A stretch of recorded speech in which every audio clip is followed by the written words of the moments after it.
Chào cả nhà nha. Hôm nay thì mình sẽ hướng dẫn cho cả nhà làm món rau câu hoa đậu biếc. Thì hôm nay lý do là mấy bạn nhỏ ở nhà đó, thật ra là muốn đổ rau câu cho mấy bạn ăn vô cái buổi trưa sau khi mà bạn ngủ một giấc dậy ha. Thì có cái món rau câu thì để lạnh, ăn thì rất là ngon ha, mát mẻ nữa. Ở nhà của mình á, đa phần là hoa kép nhiều nha. Chỉ có lạc một vài em á là hoa đơn thôi. Thì hoa đơn thì nó chỉ có đơn giản như thế này là rất là ít cánh mấy bạn, nó chỉ có hai phần như vậy thôi. Còn hoa kép thì mấy bạn thấy nó sẽ nhiều cánh hơn, bông nó dày hơn và to hơn nha.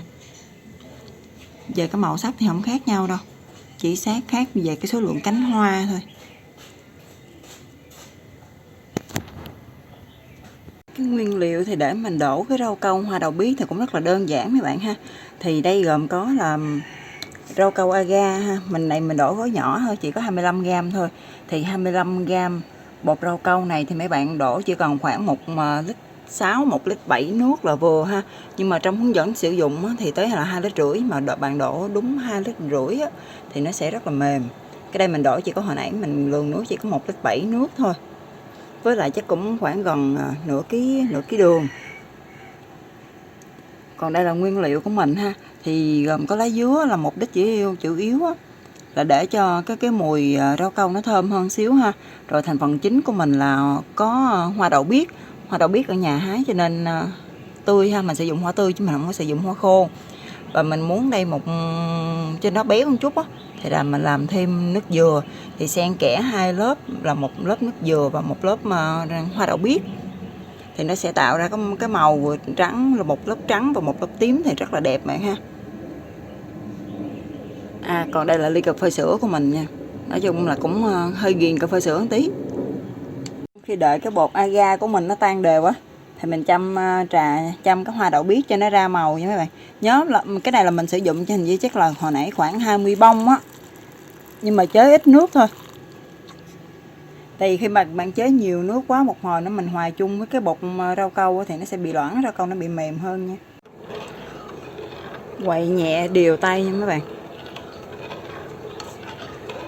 Bây giờ mình thấy đổ rau câu á thì hay dùng cái khuôn nhựa, khuôn bông với lại mấy cái ly nhựa đổ sẵn á. Còn hồi mình nhớ lúc trước á, khi mà còn nhỏ thì thường đổ bằng cái khuôn giống như bằng mica, đủ thứ hình hết, hình con cá, hình trái thơm, nói chung là cũng đủ hình trái nho nữa.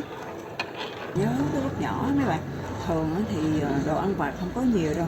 Ngày xưa nói chung là kinh tế cũng còn khó khăn á, mình thấy đa phần là cũng chỉ chủ yếu là có rau câu. Cái món rau câu này là một ha, món kem với lại món siro đá bào á.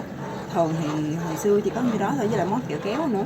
Mà thường kẹo kéo hồi đó thì con nít cũng hay chơi cái trò bắn súng á. Và khi nào mà bắn trúng thì mới được cây kẹo kéo. Mà tuổi thơ hồi nhỏ thì nói chung là vui hơn bây giờ nữa. Có chơi, có chạy nhảy vận động ngoài trời nhiều quá. Còn bây giờ thì ít, hầu như là cái không gian trống cũng ít. Rồi giờ ba mẹ nuôi mấy bạn cũng kỹ nữa, không có thích cho ra ngoài chơi nhiều. Chứ còn hồi xưa thì thoải mái lắm, trưa nắng hầu như là cứ trốn giấc ngủ trưa á. Cứ ba mẹ mà cứ kêu vô ngủ, một cái nằm nhắm mắt để đó, mà hồi ba mẹ mà làm công chuyện á là coi như súng trốn bỏ ra ngoài hè ngồi chơi bắn bi. Tiên mình cho lá dứa vào trước nha.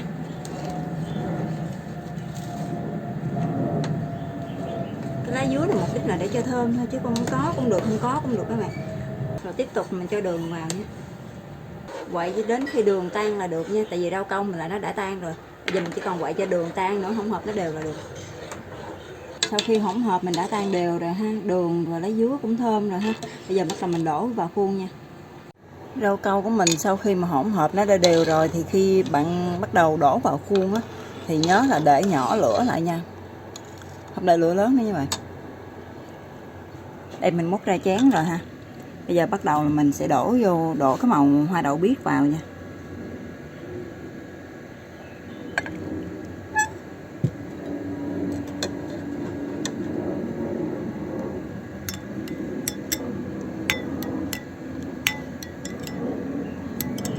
bạn muốn màu đậm thì thêm nhiều vào nha.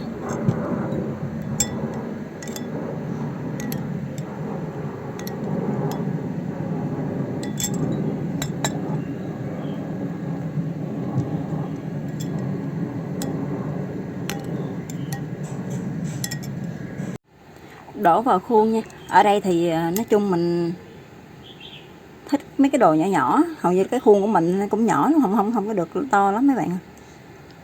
Mình có đổ đều ha, mỗi khuôn mình đổ 2 giá vậy mình sẽ canh được cái lớp màu nó đều màu hơn á, đều cái lớp hơn, nhìn nó sẽ đẹp hơn.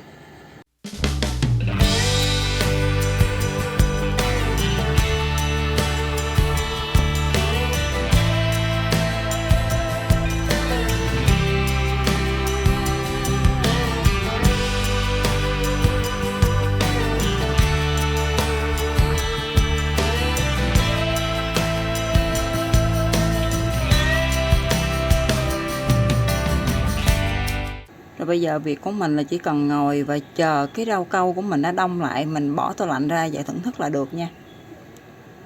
Đối với cái món rau câu này thì mình thấy nói chung là nó cũng chỉ thích hợp để làm ở nhà mình ăn. Ví dụ trưa nắng nóng khi mình bỏ tủ lạnh để mình ngủ dậy mình ăn thì có thể là nó cũng mát mẻ hơn, nó cũng đỡ lạc miệng hơn nha. Với lại trong đám giỗ mình thấy trong đám giỗ nhưng mà mấy bạn làm cái này làm món tráng miệng vẫn được. Nói chung là ăn cái lúc mà trời trưa nóng thì nói chung ăn thì nó mát ha.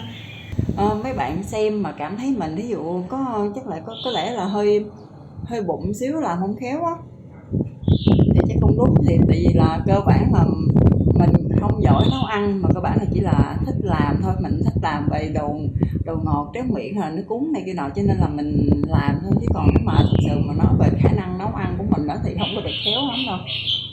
Cảm ơn mấy bạn đã xem và ủng hộ nha, bye bye các bạn.